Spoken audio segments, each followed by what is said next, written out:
Network. Welcome to the MMA Fight Picks Podcast with your host, Aaron Weinbaum.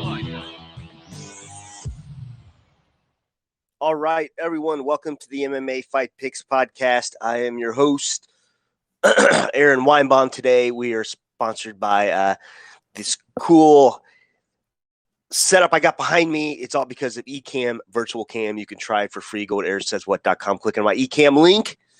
And that's all I'm going to say about that. I will throw that up here on screen before I get to the fight. So wherever you are listening from, whether it be Happs TV, Clubhouse, Twitter, YouTube, Facebook, whatevs, feel free to join to help me pick fights, or just even if you want to say hello.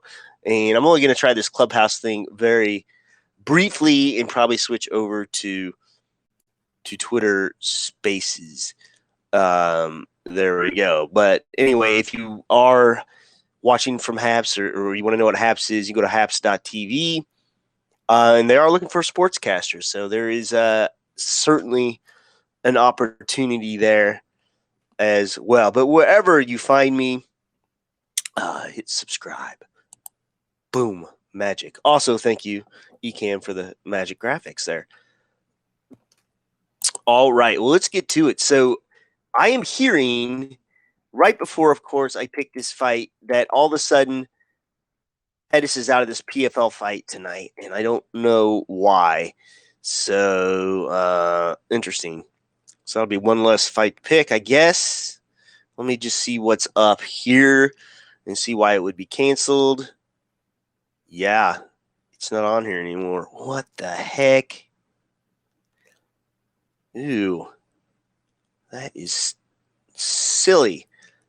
Well, this is PFL 2021, the fourth show of this season. I would like to know what happened to Anthony Pettis. So I'm going to look that up real quick. Interesting. Oh, Ike, what's up, my man? Thanks for the retweet, buddy. Feel free to give me a join. If you can hurry up and get a Happs profile real quick, man, you're welcome to come on. So, awesome. Okay. He's bounced from PFL 4. Let's see why. Illness. Okay, that's all it says. Illness.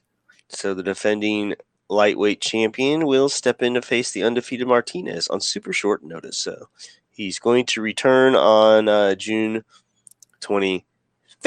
Okay, well, so much for that. So let's see what fights I'm going to pick here. Featherweight.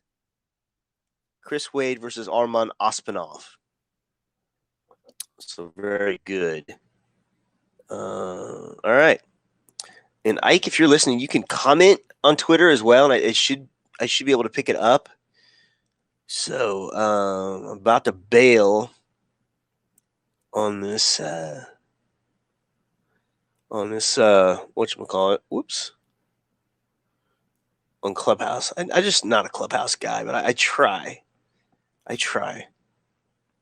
So I'm about to be on the spaces here. I'm going to give this one more shot. Anyway, excuse me, enough of that. Yeah, let's get to it. So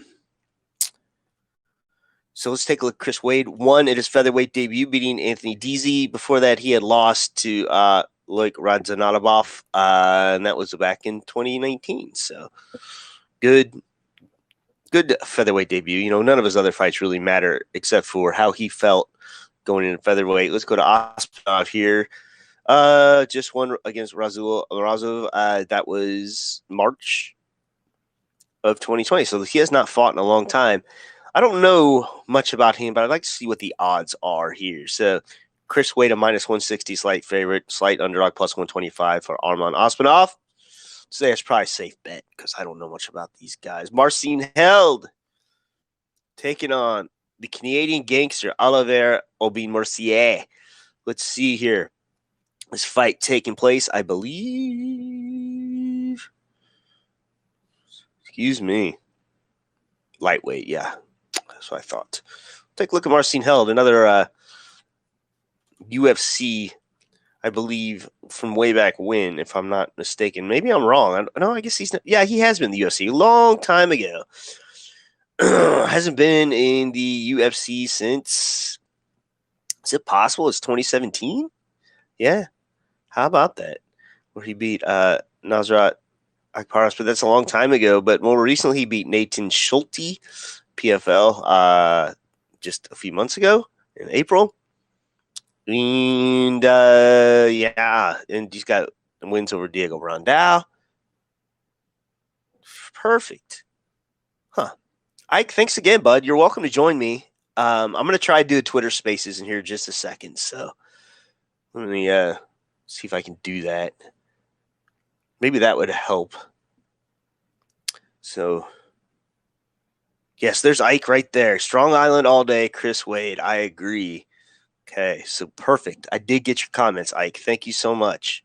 Chris Wade, Strong Island. For those of you Strong Island fans, oh, shoot. I will tell you that you can follow me at Iaquinta Realty on Twitter. So thank you so much. I'm going to go join Spaces real quick. See if we can get that going. So, Ike, thank you for the comment. So let's see here. What are the odds here? I don't understand how the Canadian Gangster's the underdog here. He's fought under the lights, and you know, I tend to. I know I got sidetracked here, but I tend to pick excuse me, the Canadian Gangster in this one, just based on the more talent he's fought, and I mean, let's see who he has fought. I mean, he's even beat Evan Dunham when Evan Dunham was, a little bit of a something still back in 2018. And Anthony Rocco Martin, he beat him. Drew Dober, that's a big deal. Yeah. Canadian Gangster all day long. Sorry, guy. All right, next up. Like I said before, we got Lance Palmer, Jesse Stirn. Before I do that, I'm going to go ahead and do this Twitter Spaces thing. Excuse me. And I forgot how to do Twitter Spaces already. I've only done this one time. Spaces. There we go. Oh, I did it. Oh, maybe I didn't. Whoops. Okay. Well, we're going to get this going here. Boom. Oh, yeah. Perfect. Almost perfect. Yes. We're going to start it right now. My bad. Okay. So is my mic off? Okay. My mic should be on now. Okay. Enough of this shit. Ike says he's under the weather. Would have loved to have joined. Non-COVID, people. Ike's okay. All right, man. Well, that's all right. I'm gonna try Twitter anyway. So now on Spaces. On Twitter Spaces. So if you want to join me there, I'm going to share that link. Maybe. Copy. All right, no more farting around here. Oh, Lord, I can't spell. I can't spell spaces. All right. Anyway, back to it. So what we are going to do here is pick Lance Palmer, another PFL fight against Jesse Stirn. So let's take a look at Lance. A surprising loss to Bubba Jenkins back in April. Before that guy hadn't been beaten since Andre Harrison in 2017. So really strange he lost that fight. Whoops. Chris, I got you. Hang on, buddy. How do I accept your request? Oh, add a speaker. All right, hang loose, Chris. And then, the real surprising loss to Stirn. Bubba Jenkins. So perfect. And let's take a look at Jesse Stirn. Just beat Reginald Adams. Before that, last to Pat Sabatini. But he has wins over Carlos Guerrera and Ashan Abdullah. Okay, I don't see how Palmer's not the big favorite here. Let's take a look. Oh, my God, yeah. Minus 1,000 favorite and plus 550 underdog. I guess you got money to blow. That's crazy. And, this fight is – I don't think this fight is at featherweight. I believe this fight's at light heavyweight, but What the heck? I need to see here. Pat, welcome. All right. All right, Chris, what do you hear, man? Is this at featherweight? And I got this wrong last week because I thought Bubba Jenkins. Who are you talking about? Bubba Jenkins, not Bubba Jenkins. I'm sorry, Lance Palmer. Taking on Jesse Stirn at PFL tonight. I'm just gonna take a look here because I believe. Oh, was it one? Okay, I was wrong. I thought this was at light heavyweight. Or I'm sorry, not light heavyweight, lightweight. Okay, so this is at 145 pounds. I didn't realize Lance Palmer was fighting at 145 pounds. So that's my bad completely. Yeah, featherweight. Interesting. Well, he's a huge favorite against a guy I've never heard of, and I don't see why not. Right? And as you hear, I guess that Anthony Pettis is out tonight, so that kind of stinks. Yeah. Interesting. All right. Well, let's see. I had picked one more fight for PFL, and we'll get to some Bellator, and then we'll get to the UFC, which I'm really, really excited about, though. Bubba Jenkins against Bobby Moffett, okay? So Bubba, of course, surprisingly just handled Lance Palmer here back in April, which I thought Palmer would kill him, but I guess they had a bit of a wrestling background before, so very interesting here. Hasn't lost. I'm trying to see here. Yeah, I guess he hasn't lost in a while, but he's fought kind of a lot of no-name people. And then let's take a look at this guy, Bobby Moffett. He was in the UFC. Yeah, he had 2 losses in the UFC, and so he's now just entering this tournament. So he had a loss to Bryce Mitchell, which everyone loses to, and Enrique Barzola, but he does. He really doesn't have any notable wins in the UFC. I don't think he's actually won a fight in the UFC. So interesting, even though he was in the UFC. What do you think the odds are here? I think it's another crazy one. Yeah, minus 305 favorite. All right, so this is made for Bubba to walk all over this guy, and I think he will. Anthony Pettis is not fighting. Like I said, he has some sort of undisclosed illness. So that fight's out the window. But a very interesting one for a lot of people is Claressa Shields, 0-0, her professional MMA debut, taking on the world-famous Brittney Elkin. Kidding, I've never heard of her in my life. Brittney Elkin follows me on Twitter. That right there. Snap. I gotta stand up for somebody that follows me on Twitter. Oh, let's just give that that's amazing. Yeah, I do that a lot too. So congratulations to you. Very good. Very neat. Okay. So she follows. How does that happen? How'd she follow you on Twitter? I mean, I follow a lot of female fighters. And a lot of them follow me back. It's Rose Namajunas. Ronda Rousey didn't follow. Well, not this account. But yeah, no, I really. It's not hard if you catch them before they get on tough. Oh, I guess not. If you add Randa Marcos before she is on tough, she'll follow you back, and nice. It's not that complicated. Yeah, I guess not. I didn't know you had another account. Okay, very interesting. All right, so Brittney Elkin. Go to Misha's Arm. What's that? Misha's Arm is one of the ones that a lot. I for a while was creating tribute accounts to Ronda Rousey. She followed about half a dozen of them back. Oh, nice. Okay. Well, let's take a look at this fight here. Brittney Elkin 3-6. Of course, Claressa a 0-0. I imagine they want Claressa to succeed. Of course, this fight is taking place at what weight is this? Oh, lightweight, 155 pounds. Interesting. This is Kayla Harris's realm, or Harrison rather. I don't see, even if Claressa, advances. I don't see her beating Kayla, but it is what it is. So a minus 560 favorite. Who knows, man? What does Brittney Elkin usually fight at? Is she normally a featherweight? I think featherweight is. Yeah. Yeah. So this is okay.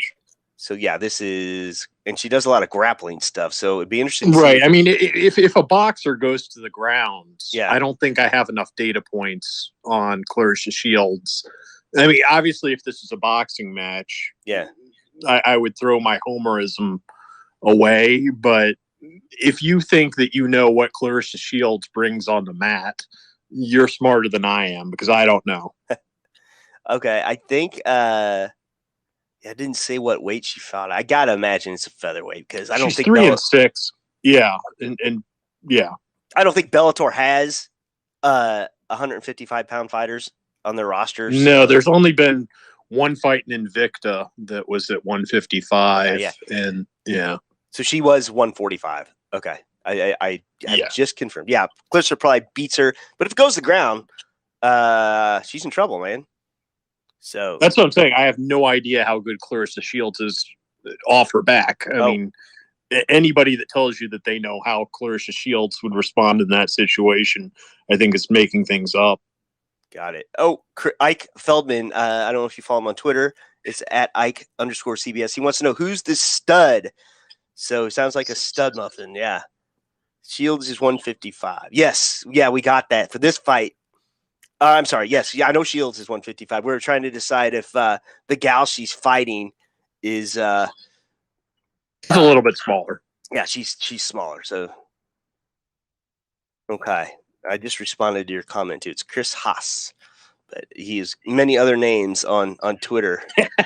Most of those accounts I've deleted. So. Oh, he deleted them. Okay.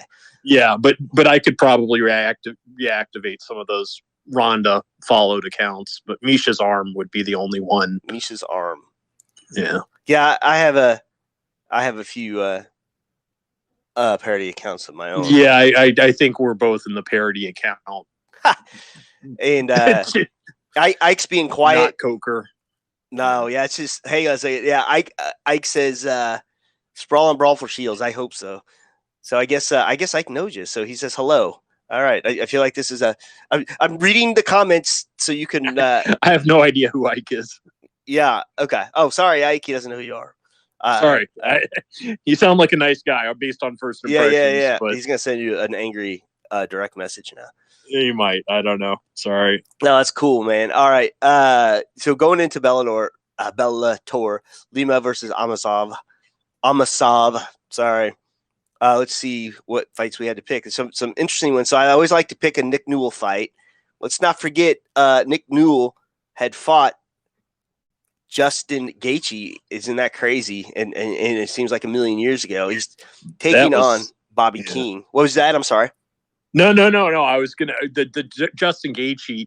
The problem, I think Nick Newell has every right to fight. Yeah, I'm obviously a big fan of the human interest story that he brings. The problem is when you match him up against somebody that's better than him. Well, that's not going to feel good watching that. And so the Justin Gaethje fight, I can't say I was proud to watch what I was watching at that point. Well, the other part of that was too, when he fought in the Contender Series, like he was super exposed. I mean, Team Alpha Male just kept taking him down, to the weak side, where obviously he couldn't stop the takedown and over again. And that was kind of it. So Nick just lost his fight against Manny Muro. He come back and won 2 in a row.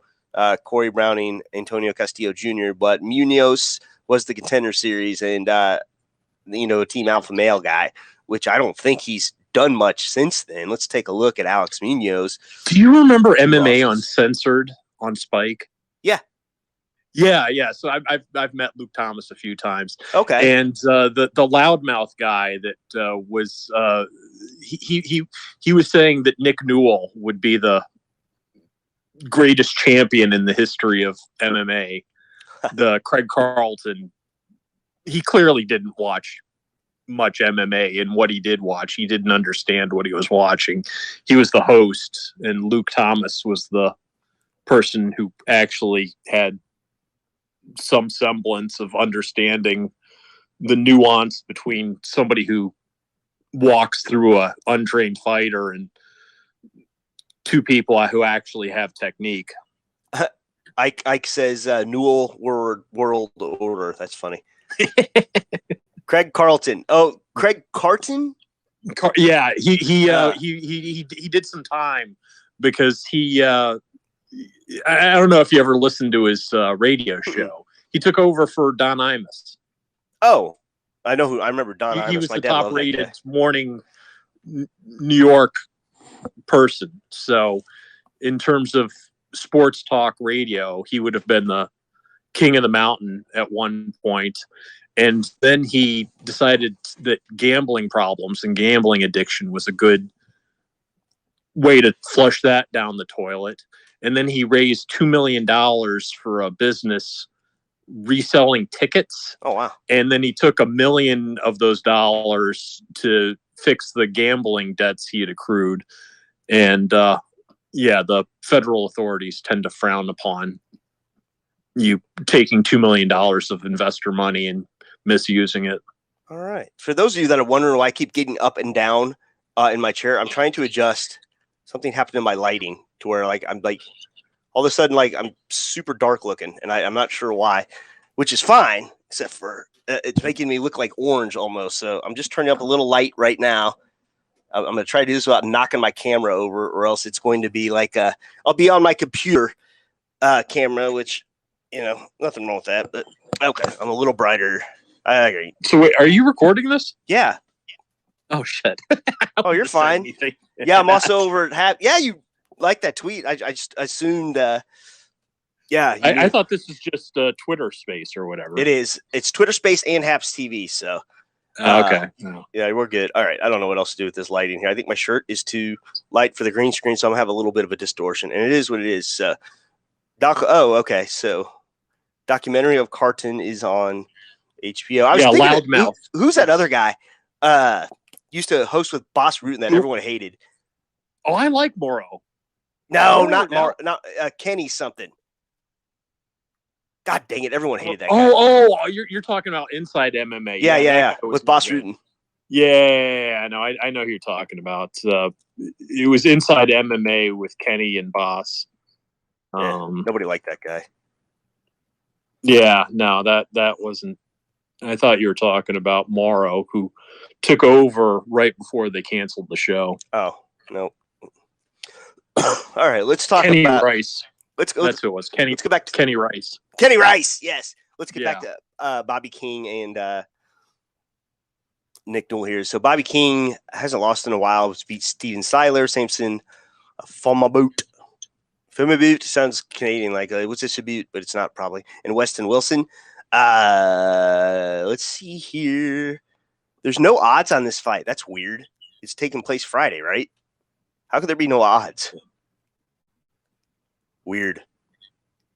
Maybe that. Oh, here we go. The odds are up now. I just refreshed it. So Nick Newell's a -121 favorite. Bobby King's +105. So interesting. I don't know what to think about that. Because Nick Newell is anything but consistent these last few years, So, what do you think, Chris? Honestly, I wouldn't put money on that fight. My strategy, well, now that counter move is gone, I don't put any substantial amount of money on it. But the way you could beat 90% of bettors is if you don't look at the odds and you just figure out who you like. And then after you've circled all your choices, you compare that to who's the favorite. You could beat 90% of MMA bettors by just betting on the people who are slight underdogs and you thought were going to win. And it makes watching it more fun when you've got a lot of action riding on it. I would think with a 9-3 record, Bobby King knows enough to watch some tape on Nick Newell, and all he's got to do is watch that Contender Series fights. And if he can wrestle, then I think he's got it. And I'm probably going to pick him to win, even though he is slight underdog. Yeah. Barely an underdog. All right. Aaron I wouldn't Pico. Go. I'm sorry. Go ahead. No, go ahead. I honestly, now that I realize you're recording this, I might jump off. But okay, that's fine. Real quick though, Sure. Ike Feldman just compared me. He said I looked like Orange people rank as Oompa Loompa, Trump, and me. All right, I think I fixed the color, Ike. I think, but thanks. That's hilarious. All right, that's cool. If you want to jump off, but I appreciate you. Come on, buddy. Yeah, no, Aaron Pico. I think they're going to set up against an easier opponent in Aiden Lee. So they didn't really do him any favors, man. Like they threw him to the wolves kind of right off the bat. He asked to be thrown to the wolves. He acted like he was going to be the world champion 3 fights in, and it takes a little while to get seasoning and transition from being a good wrestler to being a world champion MMA fighter. His 4th fight, you throw him to Henry Corrales. Ouch. Shane Crutchin's been around a while, but I don't know. Henry's, he's always like kind of right there, like the top 3 of the weight division here. But yeah, Crutchin at the time, he's not doing so good now, but he's 12-5 now, but I believe he was like, 12-3, so, or 11-3 rather. So very interesting here. I don't know. Well, I think you're right though. I think they're going to build him up. And I think they're giving him more reasonable opponents that are appropriate for where he is in his progression. Is he at Greg Jackson? Why do I think he is? Yeah, Jackson Wink. Okay. Yep. So I'm sure they told him which damn fights to take. So he's going up against Aiden Lee. He is on a 2-fight win streak. Let's see what his record is. Why am I? Oh no, he's 9-4. So I guess he's done okay. So he hasn't fought since 2020. Beat Jeremy Petley, Damian Frankowitz. So he really hadn't lost since 2014. Or 2018. Sorry. Interesting. I don't know. I would imagine we'll see what the odds have to say here. Probably Aaron Pico's got to be a monster favorite. Yeah, let me refresh these again. So some of these odds. Oh God, you want to guess what it is? No, I mean, honestly, I don't even use the American format. I use the decimal format. So every time you say plus and minus, my dumb brain doesn't translate it the same way that my settings are different than yours on these betting apps. So he's a minus 700 favorite. Yeah. And then I bet this one's probably going to be about the same. We got Paul Daley, Jason Jackson. So Paul Daley, all of a sudden he's won 3 in a row. But, Jason Jackson's not as terrible as I know Jason Jackson is not completely a joke of an opponent. So he did beat Neiman Gracie, Benson Henderson. Yeah. Oh, why would he be Benson Henderson? He's a lightweight coming up. Right. Yeah. I don't know about that one. Let's see here though. Yeah, no scales on the streets. I'm old school. No, I say abolish the weight classes. Well, the good thing about no weight here is, Paul Daley ain't got to wrestle him, Yeah, fair enough. So he's not going to lean over and sit on him. But, okay, this one I don't agree with, though. Like, you got a guy moving up in weight, and somehow Daley's the slight underdog, which is crazy. So you're getting Jason. I don't think Jackson. That's crazy. Yeah, I would bet on Jason Jackson, not bet the house, but that would have been my pick. Even him coming up though. Yeah, he's a good fighter, and I'm not sure that Paul Daley's obviously an exciting fighter. There's 2 different things. If you showed somebody who was not initiated into Bellator what Paul Daley in the Diaz fight did, that's an exciting fight, but there's a difference between being good and being exciting. I think Paul Daley is exciting, but not necessarily that great. So did you bet on Israel Adesanya to beat Jan Blachowicz? I didn't have any money riding on that, but I also didn't score it the same way as the judges did. I thought that the early rounds, I like the technical striking that Adesanya was bringing. Yeah. I thought that I gave it 3 rounds to 2 Adesanya. So I understand I'm in a minority opinion, and I haven't watched the fight back. But, well, first off, just when he weighed in, the reason I wouldn't have bet on it is because he didn't come in at the 205 limit. So I think the first mistake was before he stepped on the scales, not adding some muscle. Okay. Yeah, for sure. It's kind of like when Max Holloway moved up to 155 pounds, but he just looked like he just didn't cut 10 pounds. He looked doughy at 155, All right. Yeah. Or Dane Henderson when he fought Daniel Cormier, and he wasn't 200 pounds, and I was like, this is a complete mismatch. I think Cormier was like the first of like the real big guys that cut down to 205, and now look at these monsters now. I'm going to disagree. I mean, so Cormier is not even that tall. I mean, he's not tall, dude, but I've stood next to him. He is huge. I mean, thick. He's not tall. He's heavy. He's thick. Yeah. No, I get that he's got weight to him. Yeah. And it would be hard to take him down, but he's not a tall. I mean, he's not a heavyweight. All right. Well, he was undefeated at heavyweight, but people who talked from the practices he had with Cain Velasquez is a heavyweight. Daniel Cormier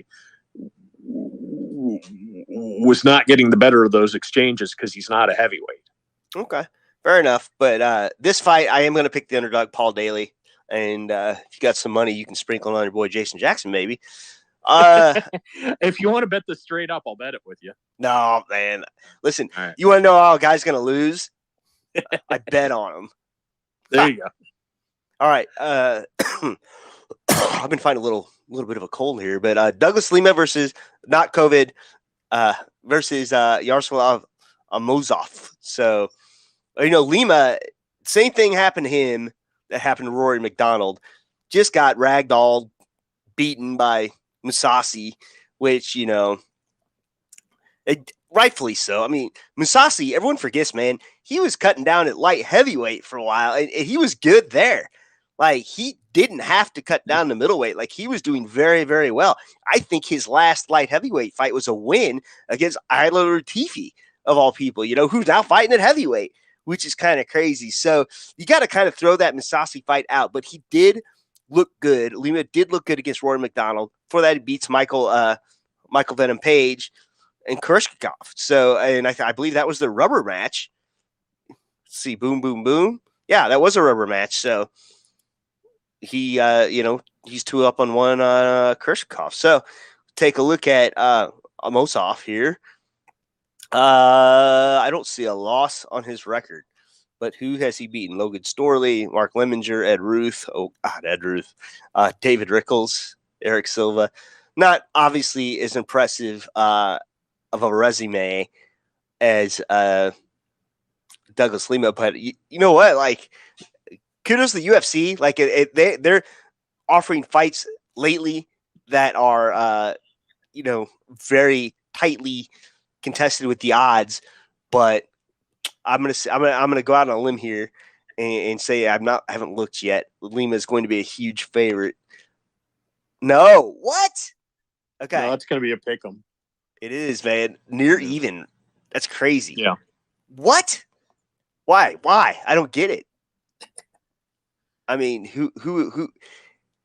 Okay, let me reset here. Who has Amosov beat? That's the same caliber of fighters that Lima has.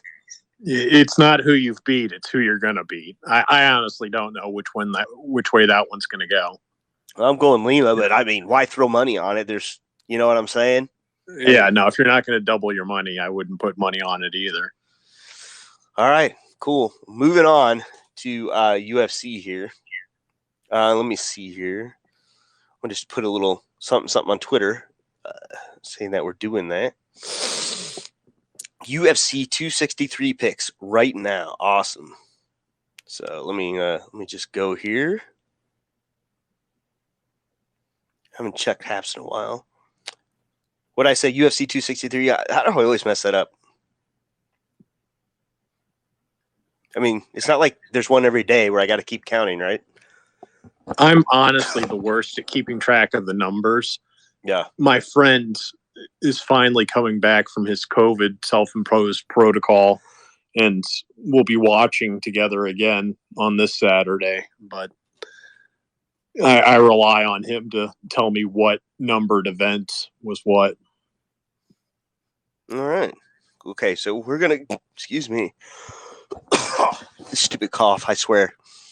Okay, Jake Collier versus Carlos Felipe. Why am I picking this fight? Because many moons ago, Jake Collier worked for me in Missouri. So he's kind of a hometown hero, hailing out of Cuba, Missouri. Okay, so his first heavyweight fight, Jake did not look good at all. Comes back, beats John Vellante. I thought the plan was he was going to cut back down to light heavyweight, and he did not.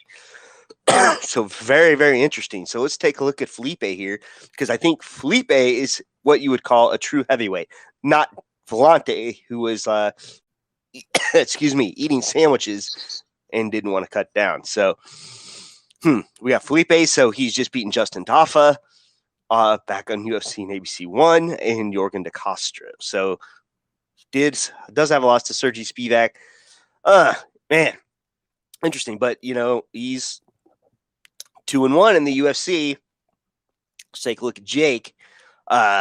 He did lost to Aspinall. Aspinall's a beast, and I don't really like him at heavyweight, but he did say when he beat Vellante that his cardio was in check. He wasn't working all the time. He's a welder now where we're from, so did have a win with Marcel Fortuna, but that was back in 2017, so he hadn't been seen like in 3 years, and that's when he came up from light heavyweight to heavyweight. He does have that loss to Devin Clark. I was at that fight in Kansas City, and he kept doing some weird ass spinning attacks, and he'd get taken down every time. So I don't know who was in his corner other than to say, I wish they would say, stop freaking spinning around and win this fight. So, Felipe is the -10 favorite, probably rightfully so. I don't want to talk badly about Jake Collier. Yeah, what do you think? Yeah, I don't know a lot about that fight. Yeah. So I'm not touching it betting wise. Yeah. But then again, my counter move days are done, and right. My brother, now that he has 2 kids, is restricted on how much more money he can go into debt with me. So all right, well, we're gonna move on from that then. I am picking against Jake, so sorry. Steven Peterson, Chase Hooper. Finally, I think Steven Peterson is 18-9, so they're making it a little easier for Chase. I mean, but granted, Chase did win that last fight against Peter Barrett. Wasn't ready for the caliber fighter in Alex Caceres, but Tamer's no joke, and he did okay with him. So it's kind of interesting, though. Let's see Steven Peterson, though. I'm going to be honest. So he just beat Martin Bravo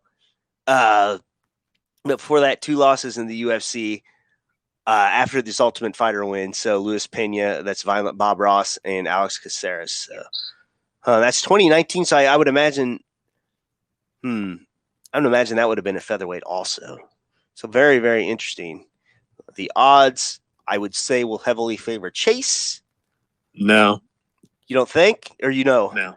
I don't know, but I don't agree with your analysis. Yeah, Steven Peterson, -140 favorite. Interesting. You think the odds have it right? I mean, that's how I would bet it if I was to have anything on it. Huh. Interesting. I'm going to go... let's take a look at Peter Barrett, the last person he beat, and both these guys lost to Alex Caceres, okay? Right. Yeah. Wait a minute. Oh, Chase has a loss. Wait, am I reading this right? Yeah, he lost. I'm sorry, he lost to Chase Hooper. Okay. I mean, Chase is awfully young. I wouldn't consider him to be a favorite in a fight like that at this point in his career. Yeah. I think the ceiling on his growth is higher, but betting it for this Saturday, I would not bet it the way that you would. Yeah. I don't know. Both these guys lost to Alex Caceres, but okay, I'm sorry. I my mistake. Steven Peterson's last win was over Martin Bravo, who was 17-9. So I don't know. I'm gonna go with the underdog here, and like I always say, disclaimer is don't bet just because I say somebody's going to win. I'm a fanalist, people. Okay, don't blow your money. If you want to blow your money, send me some cash, I guess, or Bitcoin. It's at an all-time low right take out the middleman. Just send it directly to me, and I'll He'll take care of you. Yeah. My man, Chris. All right. The steamroller, Matt Frevola, taking on Frank Camacho. I like to pick all these Long Island guys just because of all the laughs they gave me with the Iaquinta Realty account. Do you know what Matt Frevola, the steamroller, you know what his father's nickname is? I do not. It is the Bulldozer. I kid you not. That is a true fact. Yeah. So Frevola just lost to Arman Tuscurian. Was decision loss. He did beat Violent Bob Ross, Luis Pena, split decision, win over Jalen Turner. Did, of course, lose to Polo Reyes. I feel like there was some controversy there, but I don't remember what that was. And Frank Camacho, he's had 2 losses in a row. Justin James and, of course, Beneil Dariush, who's on a tear. All right. I'm curious what these odds are. I don't have a guess here. Oh, my. All right. Who do you think would be the favorite I don't here? see one, I don't know. Yeah. And 2, I'm just starting to put this together in my mind because I'm not looking at the odds. Yeah. But this is a really stacked card that we've got on Saturday. Yeah. Yeah. And as we get to like the main card, the odds get even tighter, which is crazy, which is what I love. You know, I love these real close fights where you don't know what's going to go. We got Frevola as a -205 favorite, and man, I don't know. I don't know if I like that or not, but you know, when Camacho is supposed to get up and win, he doesn't get up and win like against these bigger names, and he has fought the bigger names like Dober and Beneil Dariush. Like I said, you know, the biggest name that why am I blanking? Oh, Frevola's fought is, I mean, he did beat him as Luis Pena, but Luis Pena is just not a big name because he's an amazing fighter. He's a big name because, you know, he's a popular guy. Hair and yeah. All right. Well, I don't know. You know, I almost think I think the odds are heavily favoring one guy over the other, and I don't know if that's right or not, but I'm going to go with the odds on this one and say Matt Frevola. But I wouldn't be surprised. Yeah, that would be my pick too, but I don't know enough about the fight to say if there's value. And I mean, it's easy to just pick all the favorites, but whether or not you could make any money, you probably won't just betting the favorites. I think Ike is live tweeting us, so thanks, man. He said this is a really stacked card. He quoted you, said Chris. So thanks. Thanks. Yeah.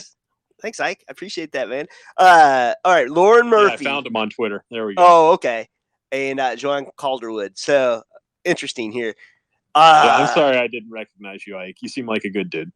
Yeah, man. Way to ruin this day. All right. Sorry. I know. In fairness, I'm not a big fan of myself either. All right. I don't know. Listen, I like Lauren Murphy. She's on a 4-fight win streak. Is she next for the title? Maybe if she beats Joanna Calderwood. But Mara Borella, Andrea Lee, KGB, Andrea Lee, Roxanne Modafari, and Lila Sherkova. I don't know if that's the path to the title or not. But, you know, who else is there? Then you got JoJo. You know, let's not forget she just lost to Jennifer Maia in August. And then she did come back and beat Jessica Ai. But Jessica Ai's not exactly been her best. And she has a loss against Caitlin Chukanian. So interesting here. But who else is left in that division really for Shevchenko to take on? Of course, I'm talking about this flyweight. I want Shevchenko to move up. I want to see the trilogy fight between Valentina the Bullet. Really? Because I'm not convinced that she lost both of those fights against Amanda Nunes. Yeah. Man, I don't know. The second one for sure, I didn't think she lost. The first one maybe, but I don't know. Interesting. What I do know is I've seen almost an hour of them in the octagon together, and Amanda Nunes isn't knocking her out in the first round like she's against Chris Cyborg. Right. So there aren't that many fresh opponents for either the bantamweight, featherweight, or flyweight belts. I'd like to see the 2 best people, especially now that Chris isn't in the UFC rematch trilogy. Okay, fair enough. Let's take a look at the odds. Near even. Go with Calderwood on this one. Lauren Murphy and I have heat. Oh, Okay, so we're picking people that follow you and picking against people that have heat with you. I got you. Yeah, that's correct.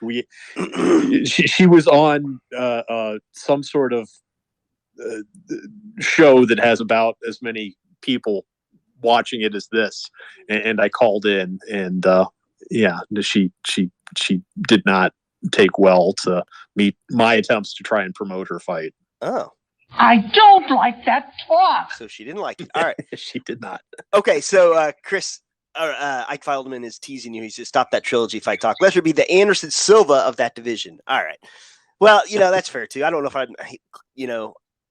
I got a hankering to see that fight either, but JoJo is a slight favorite here, -125. It's a near even kind of a pick 'em type of thing, and very interesting here. So, I like that. I guess you can't really call the underdog here, but I do like Lauren Murphy just because she's won more fights in a row, and JoJo she lost a fight she should have won. So, again, I'm not looking at the odds, but if you want to put money on it, I'm here for you. Put some pretend money on there. All right, Eric Anders versus Darren Stewart 2. I didn't realize this was a rematch, and I don't know why. So let's see. God love Eric Anders, and this is a thing where he follows me on Twitter too. So now I kind of want to pick him no matter what the odds are. But he just lost to Jaco, which a fight I thought he'd win. This is May of last year. Wait, is that right? No, that can't be right. That's not right. That can't be right. I thought he just fought. Okay, maybe not. I don't know what I'm thinking right now, man. And then he's got wins over Gerald Marchart and Morea. So I'm not so sure why I thought, because this is a no contest. This was an illegal knee. Okay. Right. This is what the rematch is. I remember this now. Okay. March 2021. Okay, so he did fight more recently, and this was, of course, right after the Aljo fight. It happened the week after. Okay, I totally remember this now. And Eric Anderson, I mean, he kind of halfway copped to it, and I can't remember exactly what he said. He's just kind of like, whatever. So let's take a look at Darren Stewart. He had that split decision loss against Kevin Holland. Got a win over Mikey Pizzolo. He does have a win over Darren Wynn, so that's fairly impressive. But of course, Edmund Shabazian, who nobody should lose that guy until I don't know. It was just the aura of him or what. So we got Anders as a slight favorite. I wonder what the props are. You're the betting guy, but Anders is the -145 favorite. What's the props on another illegal knee? Taking this to a no contest. No idea. I would not think that they were good odds. I would say that they're fairly remote, but I'm also old school enough to think that there shouldn't be any rules. The way that even though there were 2 original rules, we could do well to get rid of illegal knees. I'm not convinced that if I was in a fight that I would throw one. So.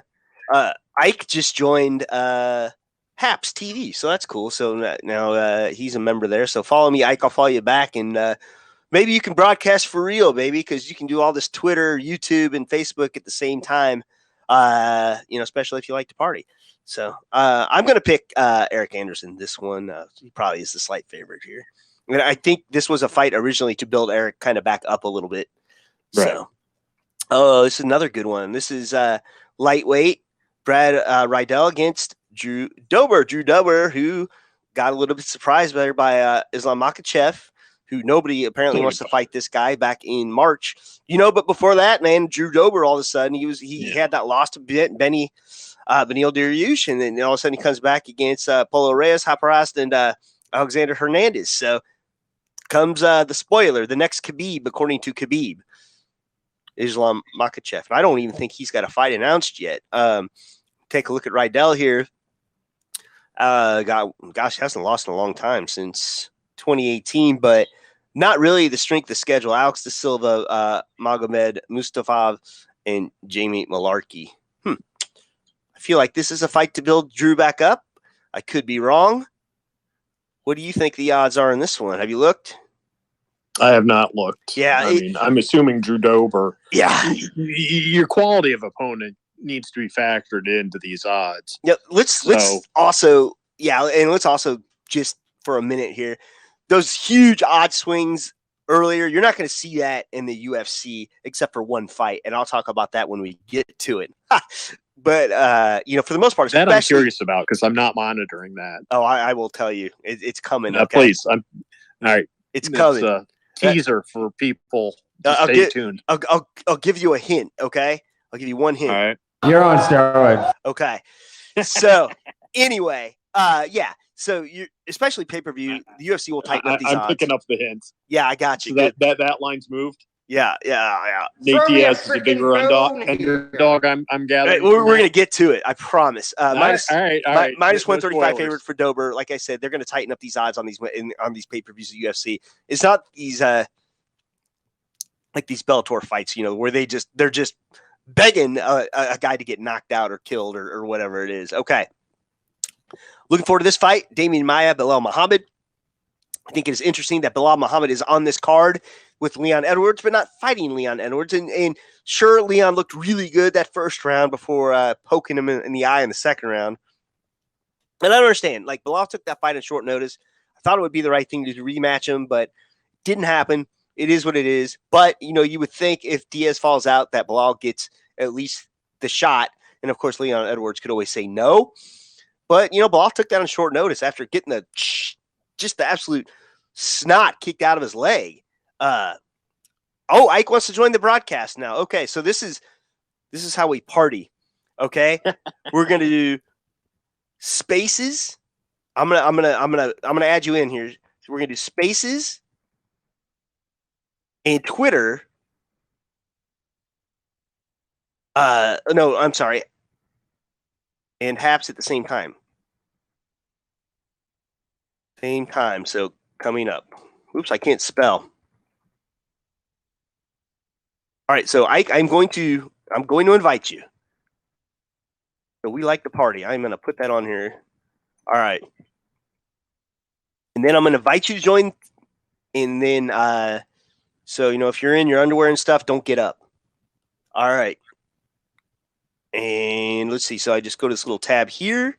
Chris, this is something you could do next time too, if you'd like. And then I think I downloaded Happs, and I think I'm done with Happs. Do it on your desktop. It's easier. It's much better quality. I'm not messing around with it. Yeah. I've got enough things going on in my life that I don't need to add one more. Okay.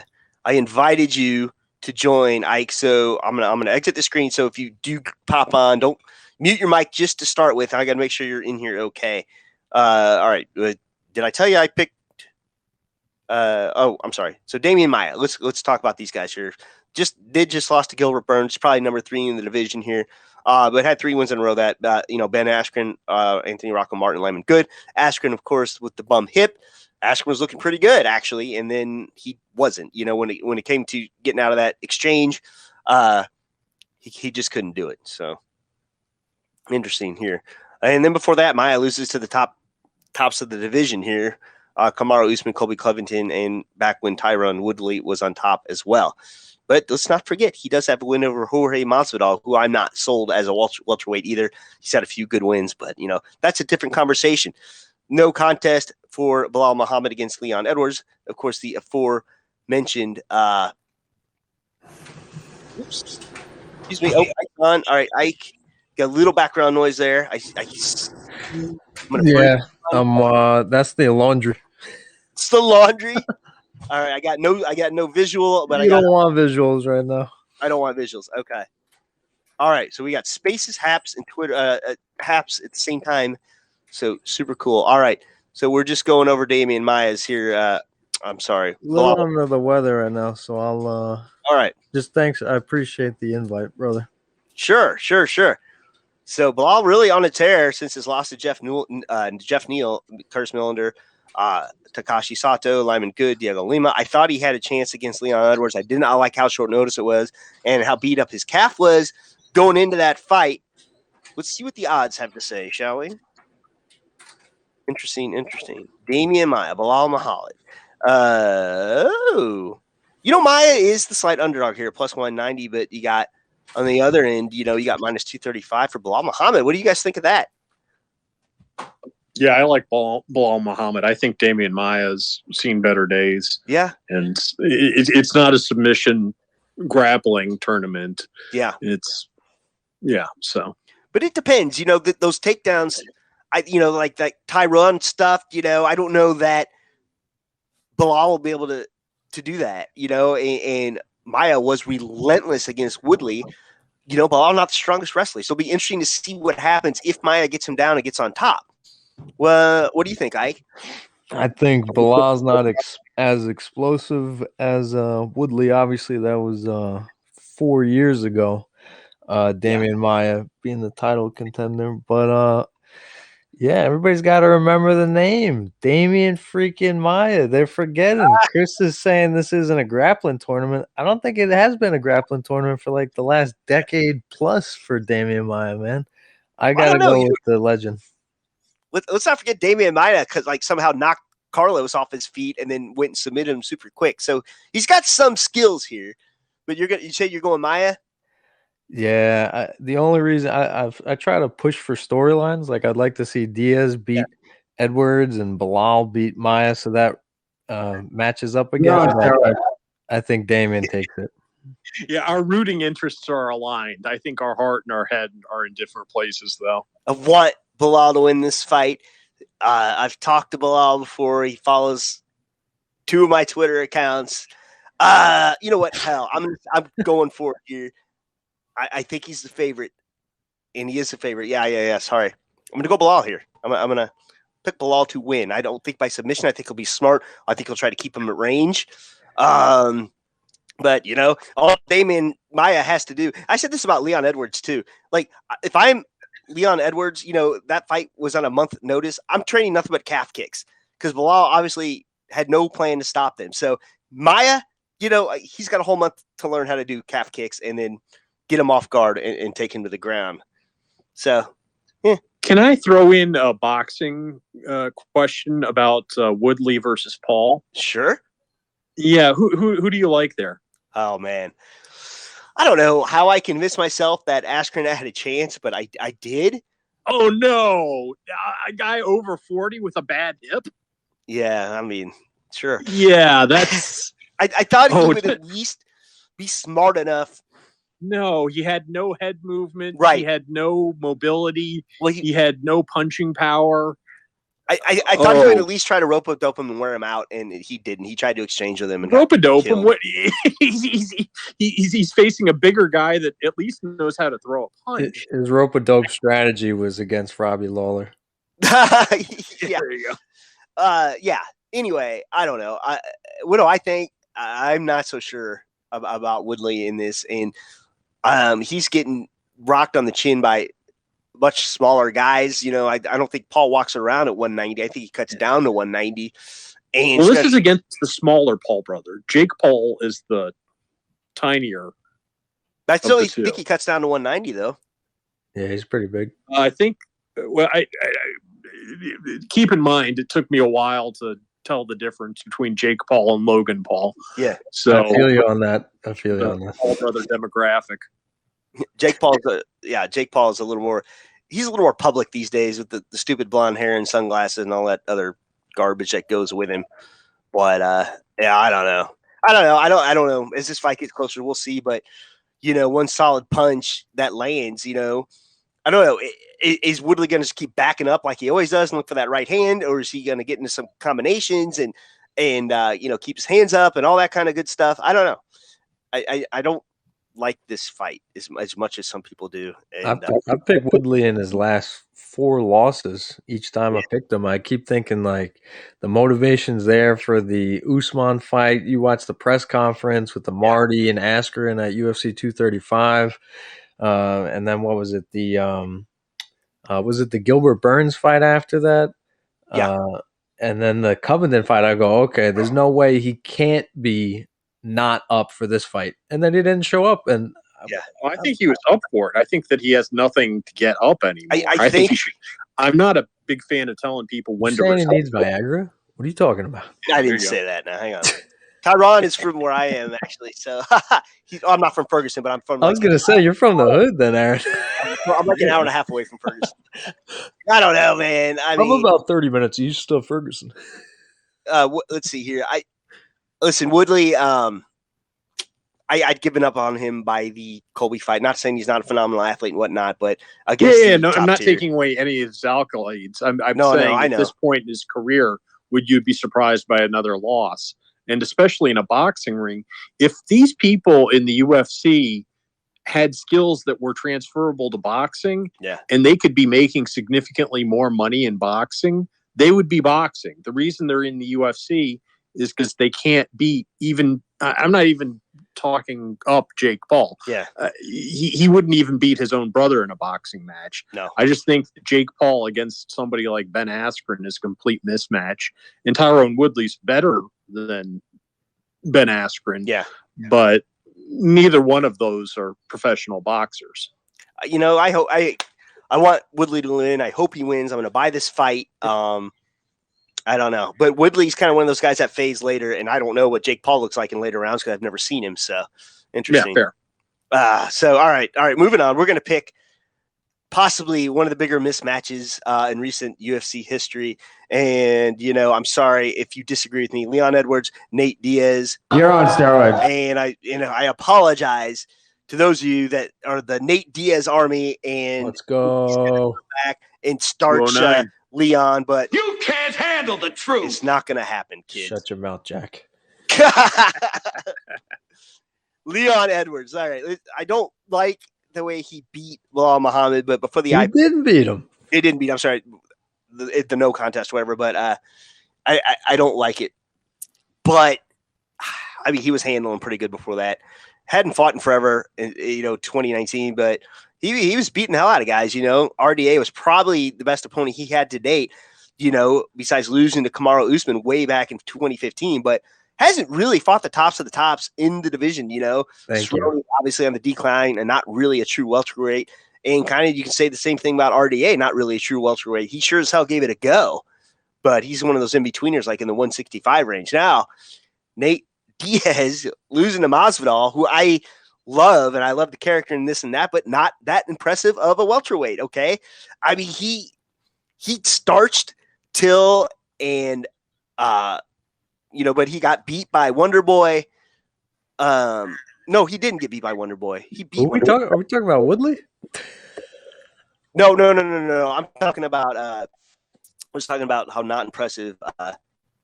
RDA. Masvidal. Yeah. Oh. Yeah. Oh. No, Masvidal. Let's get back to that. Anyway, loses to Masvidal, beats Pettis, not a welterweight. Loses to Connor. Before coming back.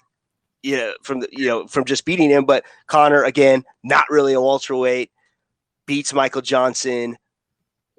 I'm trying to look at all these welterweight fights to see if he's really beaten a true welterweight, and I'm not seeing it, man. Rory McDonald handled him. Dong Hyun Kim handled him. Marcus Davis, I think he came up from.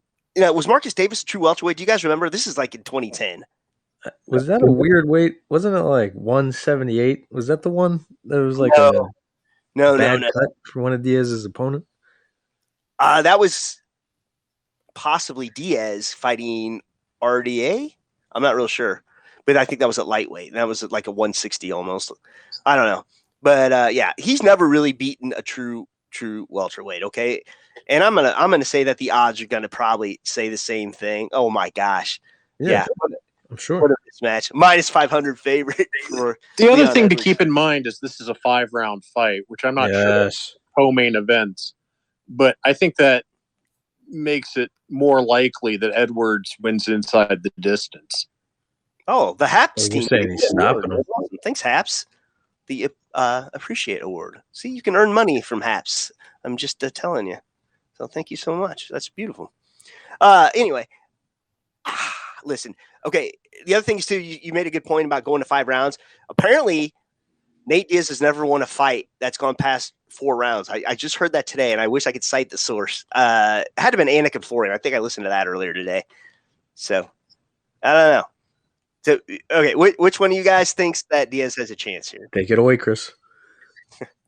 There's always a chance. It's a fight. It's a chaotic collision of only 2 people. Now, is there a good chance? Is there a probability?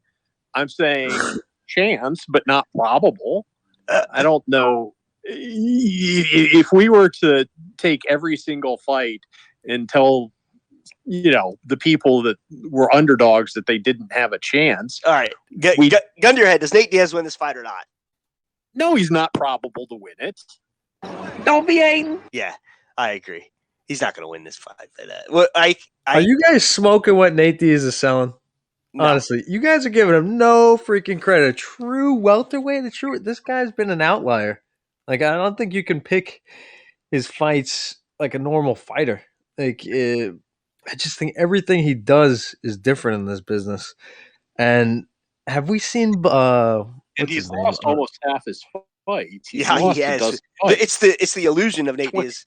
Peter, hello from Colorado. Yeah. Thanks, buddy. Hello from Missouri. Have we even seen what Leon Edward looks like on the floor? I mean, we saw him against RDA against the fence. Yeah. But, I mean, RDA's opponents, Brian Barberina, Donald Cowboy Cerrone, that's probably the best one of the 8 wins. We've seen what Diaz is like on the floor by someone that knows some jiu-jitsu. Yeah. And it's 5 freaking rounds. Not great. Well, Benson Henderson, let's not forget that one. So I don't know. Listen, I think I don't know. I don't remember the last time Diaz has been a favorite too. FYI. Yeah, I don't either. Maybe. Yeah, I don't think he was against Pettis, honestly. No, and definitely wasn't. I think it was like a 135. Going against the BMF belt, I don't remember. Definitely wasn't a favorite in that. He was like a 230 underdog. Nate Diaz was a pick'em against Jorge Masvidal. No way. No way. Masvidal was on fire. He bets. Yeah. Well, let's talk. Go ahead. He opened as a favorite against Anthony Pettis, but didn't close that way. Okay. All right. Let's talk about the flyweights. We're going to move on from Nate. He's going to get his ass beat. I'm sorry. Wow. All right. I hate to say it. I don't know how to work this freaking website, but I'm going to screen record this. Hey, it'll be on YouTube, brother. Go ahead and screen record it. Nate, I'll come down and get a Stockton slap. Yes. I will make the flight. If somehow this gets to you, I will suck it up and take a Stockton slap. And then not asking for the John Anik tattoo style, but will you put permanent marker 209 on your forehead? No. I won't do that. John, I think you're so confident, man. It sounds like you made the 500 line. No. All right, Diggs. Nate Diaz opened as a favorite against who? And again, Nate Diaz closes as the underdog. So the last time he was opening and closing as a favorite was against Josh Thompson, 2013. And he got knocked out in that fight. I believe that's his only knockout loss. Nate's turned down. I can't believe he took this one. I mean, yeah, the reward would be great, and all of a sudden he's right there just because of his market value for a title shot. There's no way Usman doesn't say, "Yeah, come bring it." This would be huge for my pocketbook and probably an easy win. So the downside is I don't know what he does if he loses his fight. I mean, he'd almost have to make that cut back down to lightweight, and he has said publicly many times he does not want to, and I don't think he's made that. God, he hasn't made that cut down since, is it 2012 maybe? I don't know. I get that this isn't 2015. 2015, okay. I wrote an article on that. I should know. People like Pro Gotti, I don't think it mattered where they were in the division. Yeah. People would watch that fight. And I think Nate Diaz is entering the same territory in MMA. Yeah, I mean, any fight with Nate Diaz, people will watch. All right, the flyweights I'm excited about. I don't know. I mean, it was an immediate rematch, but on the other hand, who else is going to be in that division? Exactly. Baby Brandon Moreno against Davidson Figueiredo. That last fight was a majority draw. I believe it was because of a point deduction. Yes. For a fence grab, was it? I can't remember. Ooh, I think an eye poke. No, or nut shot. Maybe it was nut shot. I think it was multiple nut shots. No, he says eye poke also. Yeah. I think he did everything. He poked him in the eye. Yeah. Kicked him in the nuts. This was a one month notice fight too. Both these guys came off with quick wins, but Figueiredo's had trouble making the weight before, and I guess he got super sick the night before the fight, just because he had to turn around and make another weight cut. So, that's something to that. If you look at the records, I think Figueiredo's obviously he's got the more impressive resume here. 2 wins over Joseph Benavidez. Of course, one was a weight miss. Alex Perez hasn't lost since Jussier Formiga. Poor guy's not really bounced back since then, back in March 2019. But I mean, he's pretty much beaten everyone except for Mighty Mouse and Henry Cejudo, the greats of the division. And then you got Moreno, who's just really entertaining to watch. Before the Figueiredo fight, beats Brandon Royval, just Jussier Formiga. He did beat him as well. Kai Kara France. But, not the real name value there either. You got Smoka, but Smoka was getting blackout drunk back then in 2016 when he was training. So I don't know. I haven't looked at the odds yet. I can imagine they wouldn't be pretty tight. And it's going to be a different fight. Both these guys had a nice training camp and not such a big turnaround. I'm surprised by these odds. Minus 250, moderate favorite, Figueiredo. So I thought he'd be a favorite, but not by that margin. What do you guys think? Team Mexico. Team Mexico. Moreno all day long? Yeah, I mean, Figueiredo is a freaking beast. He's a marauding freaking beast. Talented on the floor, heavy hands for that division. He just looks like a Greek god. But Moreno's got that it factor. He's got that McLovin it factor. Oh, I am McLovin. Mex-loving, actually. Mex-lovin? Nice. What do you think, Chris? Yeah, it's Figueiredo for me. Having said that, I picked Figueiredo in the December fight. It was December, right? Yeah. Yep. Yeah, it was. It really just seems like it was much quicker. Yesterday. All my troubles. Okay. All right. I can't do it. Yeah. Yeah, I'm getting figgy with it. Oh, look at you, Chris Haas rooting. Getting figgy with it. I think Figueiredo probably, but I'd like to see Moreno. I like Moreno. I mean, I have nothing against Figueiredo except for he missed weight in a title fight and shortened the lifespan of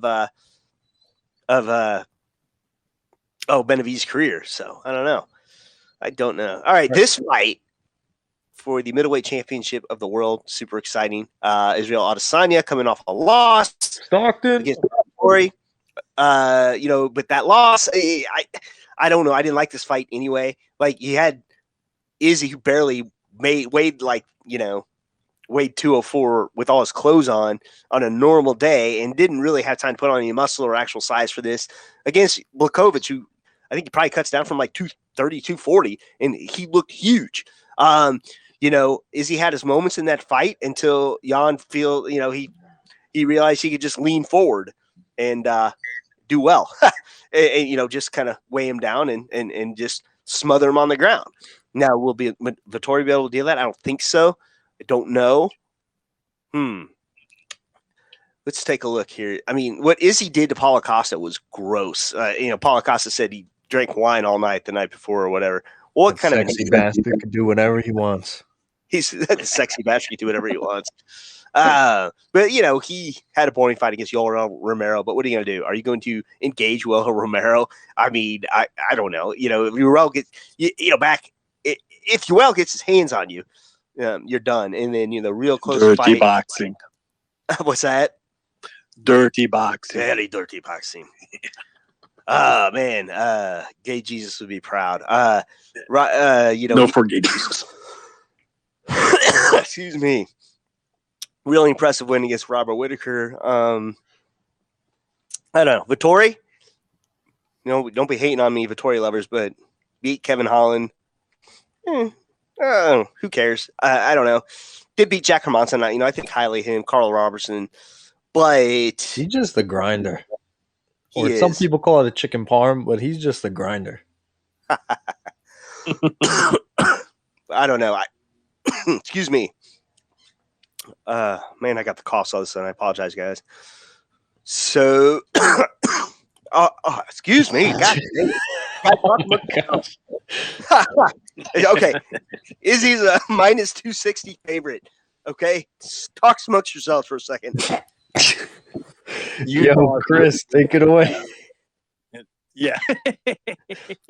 Take my breath away. LA Lakers and the Artney Raptors in Toronto, and talk amongst yourselves. Yeah. Okay, I'm back for a minute. And there's no Grizzlies in Memphis, so. All right, minus 260 favorite. I don't know if I see it, but I do see why he's the favorite. Oh, it's coming back. That cough's coming back. Listen, I am like probably bright red right now. My eyes are probably bugging out of my head. But God damn it! You still got the orange glow, man. You're still right. For the MMA Fight Picks podcast. The orange glow was gone until I started coughing. All of a sudden, the glow. You got the glow. You got to go. Don't be Aiden. All right. Well, let's see here.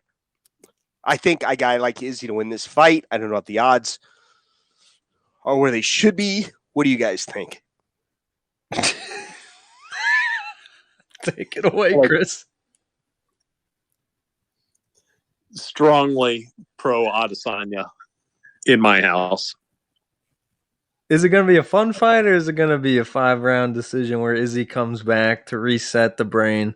One of those, I got to get that confidence meter back up because I just came off a tremendously kind of embarrassing loss. You know, it seems like he didn't take the weight serious, and he seemed like he was unprepared for a takedown over and over and over. But is it going to be a fun fight? I think we're all picking Izzy, if I had to guess. Yeah. And I'm going to go out even further on the limb and say inside the distance. Wow. How? Wow. You see it chopping him down, or is it a knockout? I think it's going to be a knockout. Really? I think that, I think that if it wasn't a rematch and if Marvin Vettori didn't talk up the fight, that maybe Adesanya doesn't go in for the kill. But like I said, I'm going out here on a limb here and picking Adesanya to win inside the distance, which I know the odds are against me. But I think that first round is either going to start out really, really fast or really, really slow. And I don't think he was up for that Blachowicz fight. You know, well, maybe he was, but I think he was just way overconfident, thinking that his superior skills would do it for him, and size didn't matter. Well, size mattered, okay, clearly. And I think he's got something to prove against Vettori, just like he did against Costa. He did not like Costa. He does not like Vettori. So if I am going to pick a way he wins, I think it all depends on that first round, and I know I can't base a pick off of that.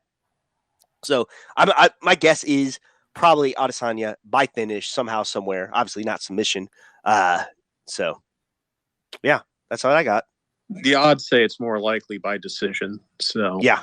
Okay. Well, boys, we did it. I appreciate you joining me. I'm going to sign off now before I have another coughing attack. So wherever you find me, Twitter, Facebook, Happs TV, which is my favorite. And if you're a sportscaster and you're not on Happs, you need to get on there now and tell your friends, because they're looking for sportscasters. And if they get enough, sports will be its own category. There's only like 4 or 5 categories right now.